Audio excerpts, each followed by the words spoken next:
तर रामकृष्णारी मंडळी, कसे आहेत तुम्ही सर्वजण?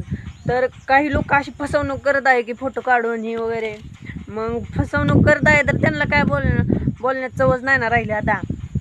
तर खरंच ते शेतकरी मजबुरीत आहे, त्या शेतकऱ्याला खरं बरं का, त्या शेतकऱ्याला पैसे भेटलं पाहिजे, असं दुसऱ्याला नाही बरं का. खरं आहे ना.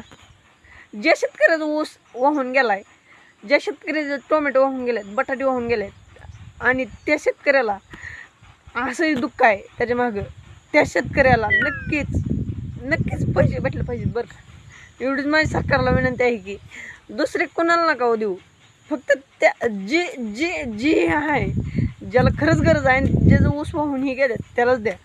आणि ज्याला आजपर्यंत टोमॅटो वांग्यात काहीच फायदा झाला नाही त्याला एक द्या बरं का. त्या शेतकऱ्याला कधीच विसरू नका. एवढंच माझं सांगणं आहे. एवढीच माझी सरकारला विनंती आहे की दुसऱ्या कुणाला देऊ नका. जी शेतकरी